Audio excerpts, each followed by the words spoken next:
So, okay, so hello all. I came with my colleague, Hadek. He's the next speaker from eBay in London. We are part of the Global Buyer Experience Group, which means we develop front-end apps in the core site of eBay. And I'm here to talk a little bit about JavaScript craftsmanship. So, this talk was actually initially prepared for 1 hour, which means that I'm going to, in the middle, jump over a set of content that has feedback I had. It was pretty much the most boring part, so you guys won't miss it. But that's it. So Twitter handle is there. I will share the slides in the end. And as I was saying, Francisco, I'm an agile software engineer. And I'm pretty much, just as a small disclaimer, it's kind of cut down in the middle. I'm here to give my opinion, and my opinion only. I'm not expressing eBay's formal opinion on anything. And in part, this is a bit debatable. So I'm actually expecting some of you to don't agree with me, which will be awesome. And I'll enjoy talking to you after, in the breaks or at lunchtime, to see how you perceive what I'm about to present you. So let's talk about code readability, and let's start with a bit of a story here. Just for a quick show of hands, let's imagine the following scenario. You walk into, your boss calls you, there is this cool feature that the users really want. It's very simple to do, it's just adding a button here, and it's going to do magic, it's going to bring millions to the company. And it's really critical, so it needs to be done, it needs to go top priority to be done as fast as possible. And he asks you, hey, can we do this feature? How long is it going to take? How do you foresee it's going to be the complexity of adding this? Well, you pretty much look at it and say, well, this is really easy. It's not, I was expecting something hard, but no, this is really, really easy to do. And you give them an estimation of, I don't know, like probably in half a day, I'll be able to have this ready to go live on production. And you set that kind of expectation. Just have an idea, how many of you normally have situations like this? Okay, a couple of people.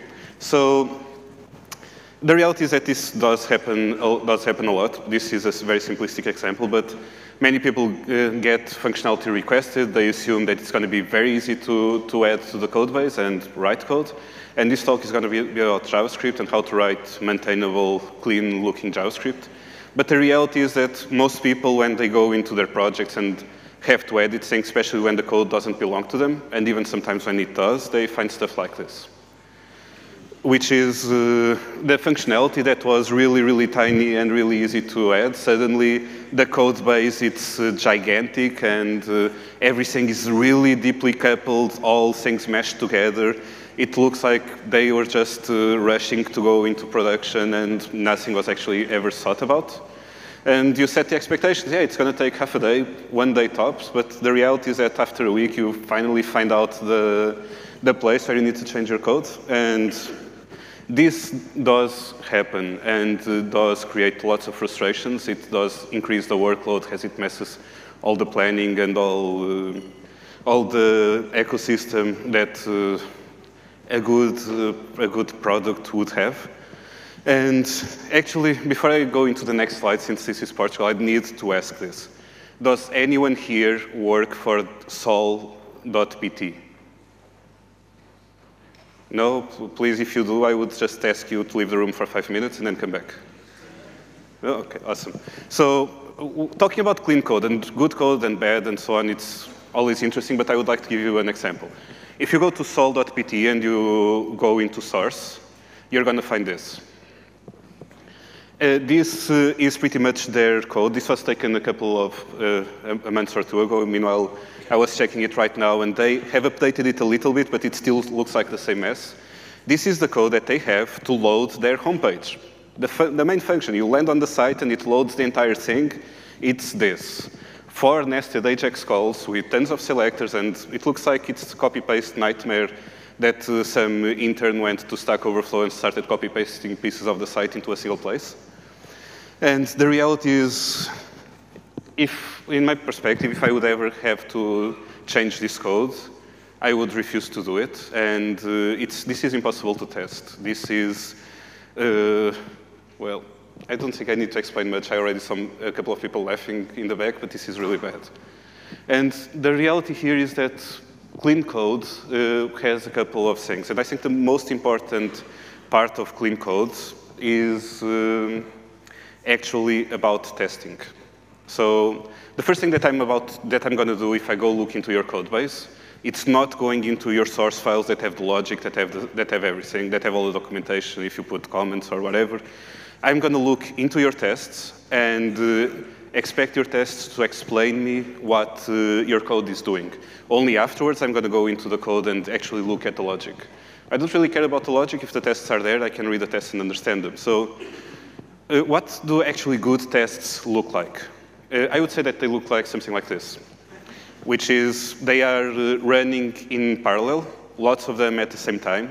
They don't copy from each other. That's really important. No sharing of resources, so that you can say that they're deterministic and focusing on a single thing. And they pretty much have a single intent, a single purpose. They test one thing and one thing only. They don't load the entire server to test everything. They kind of run isolated. You can then argue the test pyramid, put some end-to-end tests on the top, but the core part of the testing should be done as isolated as possible. And just for sanity's sake, how many of you believe that testing is responsibility of the engineer and not of the QA? Can I get OK, that's a relief.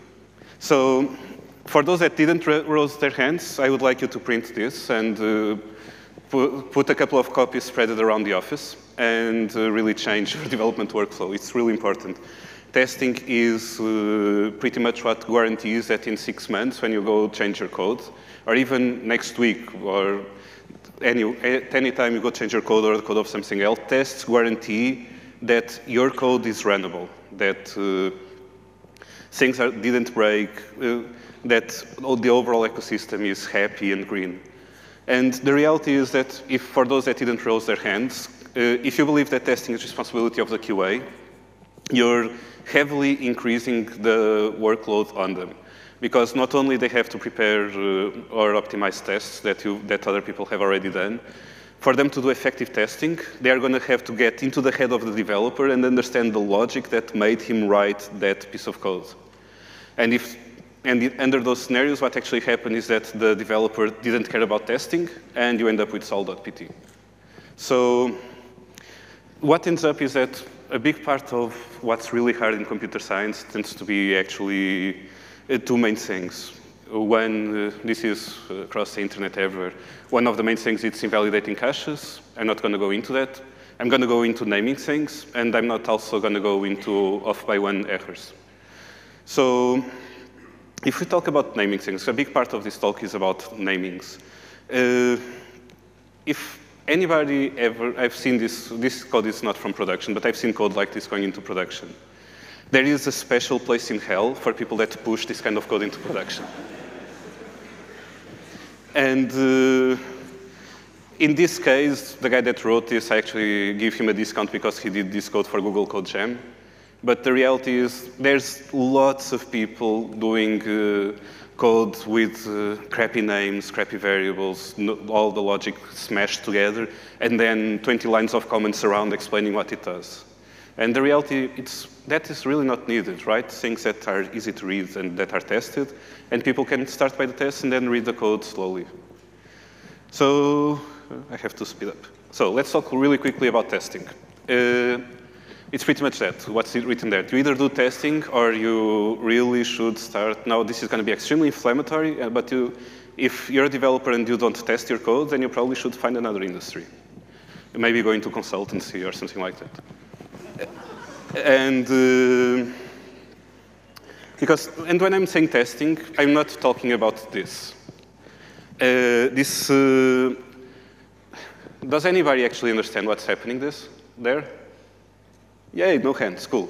Because if you do, this is doing a bunch of things. It's setting up the test environment on the beginning, then doing a bunch of logic, and then running unexpected here in the end that is not really exactly easy to read. If you're good, if you do understand what's in here in less than, I don't know, maybe 2 hours and running through all the code, then congratulations, please talk with me. We do always search for people that are good at going through mazes. But that is not the purpose of this. If you have your code really modular, and now I'm going to show you a little bit of piece of code that we had at eBay. It's very simplistic, so nothing special. But I would expect if I open a test file for it to look something like this. This is the tests of a library that we have that verify if we are in development or in production environment. It's really easy to read. You have, for those that are not accustomed to JavaScript, this is a testing convention that exists in JavaScript, which is describes and did. Some other functional languages also have it. But pretty much you describe it really easy. Describe when in development, it should detect dev. The before each sets what's written on the describe on top. And pretty much the it has a single intent. It just runs a single line of code that does exactly what it's stating on the it should detect dev. Environment is development should be true. Really, really easy. Ignore this part, that was a joke from a colleague of ours. So, giving you another example, this is actually coming from a caching system with a timeout. It's npm soft cache, you can go read it. Which pretty much you look at the tests and it's really easy to understand what all the functionality of the system does. You can nest describe, so if you want multiple steps, you have the first describe with before each cache, put key, the first before the cache.put does exactly what's written on the described after adding an element. Each it, again, does exactly what is described on the it, and only that, if you're starting to do more stuff than what's described on the it, then that probably needs to go into a before each or into another place of your code. And if you want to do a more complex test, for example, this is a caching, so you want to test the deletion of the element. That's 2 steps. That's first you have to put something, and then you can delete it. Then go ahead, nest another describe, each with their own before each, one inside the other. Actually, in this slide, there is an error. The cache.clear should not be there, but it would start getting too long for the slide.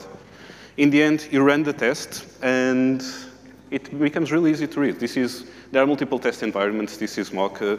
It outputs like this. It becomes very clear what's running and what's not. In that case, those are ignored in the middle. You can pretty much go through it, eBay environment, when in QA, when in prod, and if the tests are passing or failing. So if you have, I would like to go deeper into this, but the time is short. So the concept here is that if you write tests and they look good, pretty much you reach enlightenment every time you look at your code. You'll go through it and you understand things, and things are clear. Writing tests also forces you to have the code structured and to have things in its own place, and it's simply good. About object-oriented. Given that we're talking about JavaScript testing, many people use object-oriented. It's not going to be part of this talk, otherwise I would consume too much time, so let me skip this. I have a much more interesting part, which is, let's talk about functional. How many of you write functional in JavaScript? Cool, exactly what I was expecting, almost nobody. Functional is awesome, you should write functional, it's really cool. And the part that I'm going to cover in this talk is, I'm going to try to give you a little bit of an introduction of how to write functional in JavaScript. For purists, this is not pure functional, but it's the first step towards reaching that state. So functional is simply nice. Everything is nested together. I started coding functional at university. I studied in Coimbra with Lisp. Lisp is an awesome language. If you've never tried it, give it a shot. It has lots of parentheses. But it's really, after you get the hang of it, it becomes really clean and it's really nice to code. And it's very dependent on pure functions, which is one of the core parts of functional programming. To give you a quick example of what's functional, let's imagine that you have an add function that pretty much picks up 2 numbers, like 3 and 4, and you get 4. Sorry, that's a typo. Adding 3 and 4 is not 4, by the way. But you get the idea, right? So adding 3 and 4, it returns you 7, and I would like to reuse that function adding to generate another function which is called double. And when I do double 11, and I get 22. It pretty much does the value that you pass in. And I want to create a function twice that pretty much receives another function, in this case the add, and simply propagates its arguments into it. It looks something like this, and it makes it really easy to nest code. And by the way, this was on purpose. I see lots of puzzled faces, so try to make a more simple example, and then I'll return to this one just for quick explanation purposes. Let's imagine this. This code is easier to understand, right? We have, using jQuery, we have an AJAX call that fetches information from the user Alex, and then stores in local storage the user Alex. Pretty much local storage only accepts strings, so we need to do JSON.stringify so that that gets mapped into a string. And now we have in the local storage a user with the data, username Alex and address database. So normally when you do something like this, you're not going to do like sol.pt and just slam it into the main index page. So we'll probably wrap it into a small function. In that case, if we wrap it into a function, we can now reuse this for other usernames. And we also replace the function call with, we also replace the Alex that we had there with a username. And the thing is, looking at this, I think it's a really nasty code smell when the code starts looking like a triangle on the padding. So I would like to use this in another way. I would like to use it like this. I would like to have the fetch user that has a unique intent in this case. It's the fetch user. And after it fetches the user, it does the AJAX call. It becomes quite easy to read because you say get user, and what happens when the user is fetched, then you save the user in local storage. So you abstract the content. In that case, that fetch user in local storage would look something like this. Out of curiosity, does anybody notice a problem here? Please? Yay, okay, we have one person and a couple of shy people. So pretty much that username that now is being passed down here. Before, when we had it on the top, it was accessing through the closure, and we could actually access that variable. But now that we separated into another function, nicely named save user in local storage, the username will fail when trying to run that piece of code because, well, it doesn't, the variable simply doesn't exist.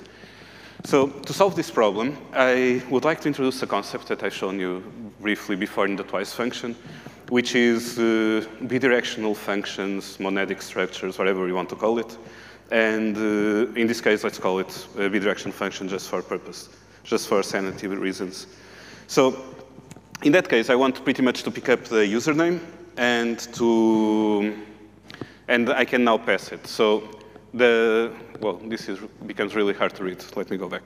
So the username there pretty much now is passed from here, from the top right, on the second line of the example below. And it simply returns a function. That function can then be used as a callback into your AJAX call. And the function on its turn receives the data from the AJAX call. So in practice, now with the colors, the red side here receives from the red, which is the flow that it takes from here to here, and then there. And the red that we had the data being passed here now gets passed down here. Let's get rid of the part on top, and let's move this code to over there. Now, there is another thing. There is this concept called pure functions. Pure functions are functions that do a single thing. And in this case, if we look at this save user in local storage, that function does two things. It saves the user in local storage and builds the user that we're passing to the user storage. So pretty much it builds the JSON of the user and then slams it into the storage itself. So in practice, it has two intents. Building and saving. So I would like to use this a different way because I want to have a pure function that does exclusively saving the user. So I would like to have something that looks more like this. I would like to have a function that receives the username and the user builder so that it knows what to do with the data that it receives from the callback. And pretty much then has that functionality. It saves whatever gets built from the user builder into the user storage as a string. The way that this works is then expanding our initial structure of the save user to add another variable user builder. And then we can pass it from the top. So how would this look like? Pretty much we add it to, we add, let's say, Our builder was simply adding a username with an address, so that's a good name. Let's give that name. Now our fetch user data pretty much reads get JSON, then save the user in local storage with the username and the user with the address. On its turn, whatever function is defined here on green is being passed here. The save user in local storage really doesn't care whatever is passed there as long as it receives a JSON back.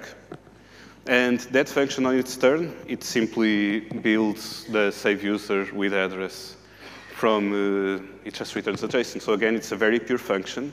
This becomes very easy to test because now we have two functions that are doing exclusively one thing. This one you can test if it's building your JSON like you expected or with the variables inside that you expect. And the save user in local storage on its turn, it's also doing just that. So they become very, very easy to wrap a very tiny test around that you're always sure that it's gonna do what you wanted. Of course, I'm slamming everything into the same deck here because otherwise I would never be able to put the project on the slides. But the user with address probably goes into a file that's exclusively about building user builders. The save user in local storage probably goes into another file that's exclusively about doing a persistence layer around the user in local storage.